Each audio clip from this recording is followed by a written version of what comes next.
मेले के बाद नागा साधु संत कहाँ गायब हो जाते हैं, चलिए जानते हैं। नमस्कार, मैं अंजलि रावत और आप देख रहे हैं खोजी नारा। अखाड़े साधु संतों के संगठन है जो सनातन धर्म की रक्षा, आध्यात्मिक परंपराओं के संरक्षण और धार्मिक शिक्षा के प्रसार में लगे रहते हैं। महाकुंभ के दौरान ये अखाड़े अपने अनुयायियों के साथ एकत्रित होते हैं और धार्मिक अनुष्ठानों में भाग लेते हैं। कुल 13 प्रमुख अखाड़े हैं जिन्हें मुख्यतः 3 भागों में बांटा गया है: शैव अखाड़े, वैश्विक अखाड़े और उदासीन और निर्मल अखाड़े। शैव अखाड़े वाले भगवान शिव के उपासक हैं। प्रमुख शैव अखाड़ों में जूना अखाड़ा, निरंजनी अखाड़ा, महानिर्वाणी अखाड़ा और अटल अखाड़ा शामिल है। वैष्णव अखाड़े के साधु संत भगवान विष्णु और उनके अवतारों के उपासक है। प्रमुख वैष्णव अखाड़ों में निर्वाणी अनि अखाड़ा, दिगंबर अनि अखाड़ा और निर्मोही अखाड़ा शामिल है। उदासीन और निर्मल अखाड़े सिख गुरु परंपरा और संत मत से प्रेरित है। इसमें उदासीन अखाड़ा और निर्मल अखाड़ा प्रमुख है। अब ये महाकुंभ के बाद कहाँ जाते हैं, ये सवाल बहुत लोगों के मन में उठता है। कई नागा साधु संत महाकुंभ के बाद हिमालय की गुफाओं और कदराओं में चले जाते हैं।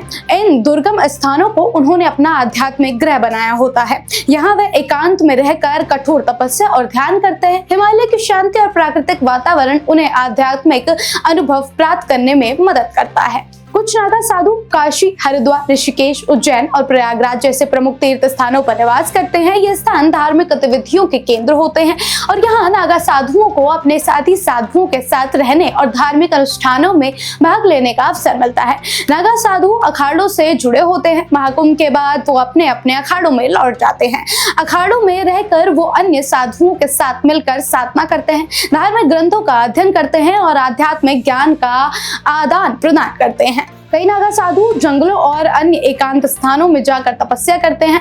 वो प्रकृति के करीब रहकर आत्मज्ञान प्राप्त करते हैं। जंगल का शांत वातावरण उन्हें ध्यान और मनन के लिए एक आदर्श स्थान प्रदान करता है। नागा साधुओं का जीवन बेहद सरल और अनुशासित होता है। वो भौतिक सुखों से दूर रहकर भगवान शिव के प्रति समर्पित होकर तपस्या और ध्यान में अपना समय व्यतीत करते हैं।